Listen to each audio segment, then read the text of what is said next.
आप सभी का Pratap global studies YouTube channel में हार्दिक स्वागत और अभिनंदन है।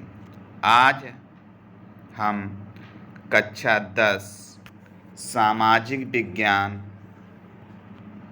के महत्वपूर्ण प्रश्न लेकर आया हूँ, जो आने वाली बोर्ड परीक्षा में बहुत ही महत्वपूर्ण साबित होंगे और हर बार परीक्षा में पूछे जाने वाले प्रश्न हैं।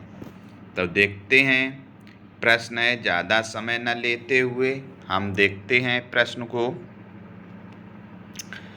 प्रश्न है हमारा पहला हो जाएगा ये प्रश्न, वियना संधि क्या थी, इसके प्रमुख उद्देश्यों एवं व्यवस्थाओं का वर्णन कीजिए। तो वियना संधि क्या थी, इसके प्रमुख उद्देश्यों एवं व्यवस्थाओं का वर्णन करना है, जो आपको विस्तार से कराएंगे। ठीक है, देखते हैं क्या है वियना संधि।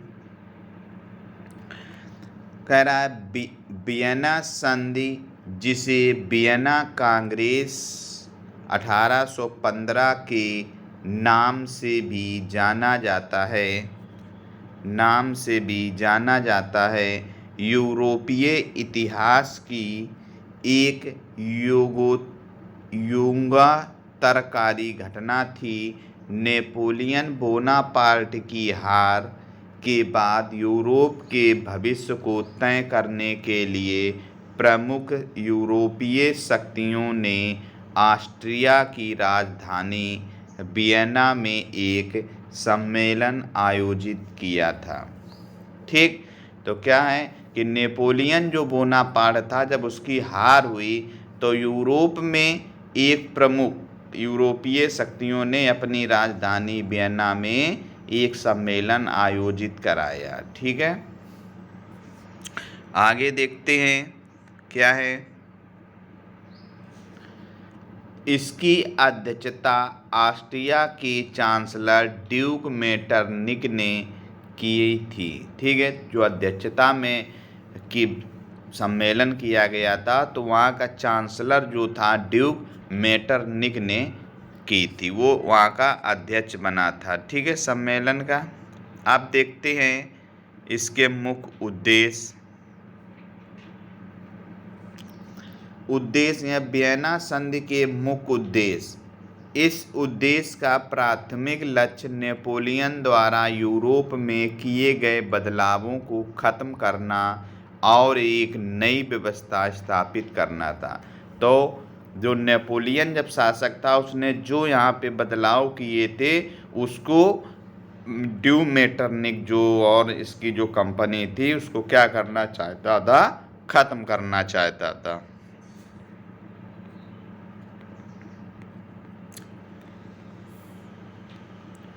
दूसरा पॉइंट देखते हैं क्या है।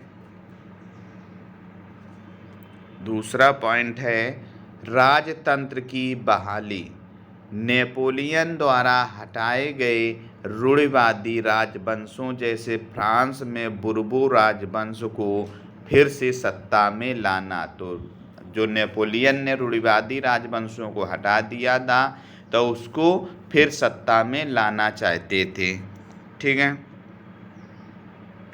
देखते हैं नेक्स्ट पॉइंट है शक्ति संतुलन। यूरोप में शांति बनाए रखने के लिए यह सुनिश्चित करना कि कोई भी एक देश इतना शक्तिशाली ना हो जाए कि वह दूसरों पर हमला कर सके। ठीक है, और यूरोप में शांति बनाए रखना था, क्योंकि कोई भी देश इस देश से ज़्यादा शक्तिशाली ना हो सके जो कि दूसरों पर हमला करे। नेक्स्ट देखते हैं नेपोलियन के विस्तार को रोकना।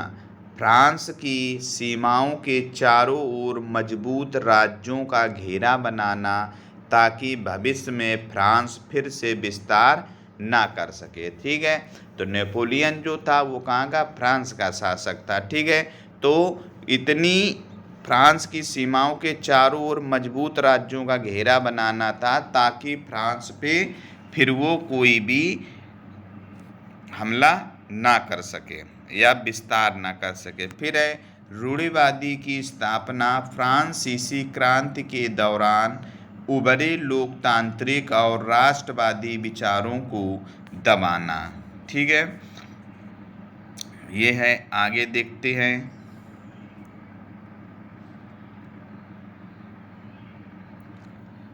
संघ की प्रमुख व्यवस्थाएं। वियना कांग्रेस ने यूरोप का नक्शा फिर से तैयार किया। इसकी प्रमुख व्यवस्थाएं निम्नलिखित हैं। तो संघ की प्रमुख व्यवस्थाएं देखेंगे हम। आगे कह रहा है व्यवस्थाएं देखते हैं। फ्रांस पर नियंत्रण। फ्रांस की सीमाओं पर कई राज्यों की स्थापना की गई ताकि वह भविष्य में विस्तार न कर सके। तो पहला पॉइंट है इसका।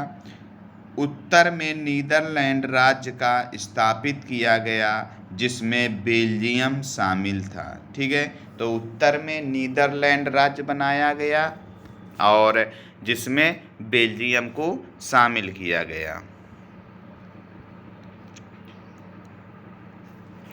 फिर कह रहा है दक्षिण में पीटमोंट के साथ जिनेवा को जोड़ दिया गया। पश्चिम में प्रेसिया को महत्वपूर्ण नए क्षेत्र दिए गए।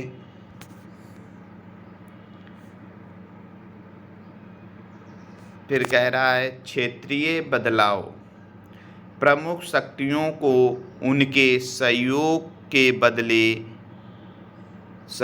बदले गए क्षेत्र दिए। नए क्षेत्र दिए गए। प्रेसिया इसे पश्चिम में सैक्सनी का एक हिस्सा और राइनलैंड के महत्वपूर्ण प्रदेश दिए गए। ऑस्ट्रिया इसे उत्तरी इटली के लोम्बार्डी और वेनेशिया प्रांतों पर नियंत्रण दिया गया।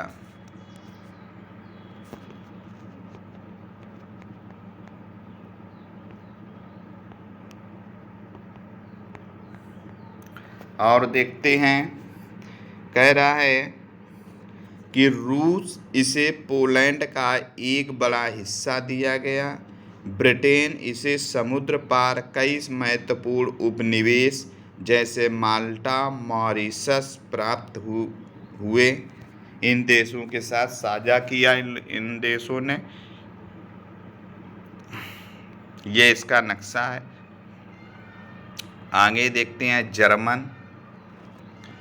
जर्मन महासंघ। नेपोलियन द्वारा गठित 39 राज्यों के जर्मन महासंघ को बरकरार रखा गया, लेकिन इस पर ऑस्ट्रिया का प्रभाव स्थापित कर दिया गया। ठीक है, तो जर्मन महासंघ था तो नेपोलियन द्वारा गठित 39 राज्यों थे। ठीक है, बरकरार रखा गया, लेकिन ऑस्ट्रिया का प्रभाव उसमें स्थापित कर दिया।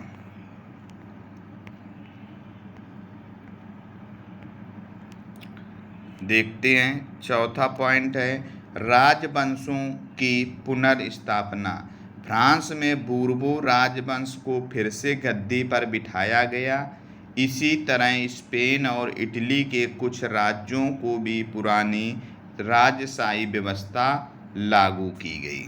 ठीक है, तो ये रहे हमारे आज का क्वेश्चन जो आपको कराया बहुत ही बढ़िया तरीके से। आपको हमारा वीडियो अच्छा लगा हो तो लाइक और सब्सक्राइब अवश्य करें और ज़्यादा से ज़्यादा अपने दोस्तों में शेयर करें ताकि वो फ्री में चल रही क्लासों का अच्छी तरीके से फ़ायदा ले सकें। ना किसी कोचिंग की आवश्यकता है, ना किसी कहीं जाने की। आप अच्छी तरीके से पढ़ें और बोर्ड में अपना स्थान हासिल करें। ठीक, जय हिंद, जय वंदे मातरम।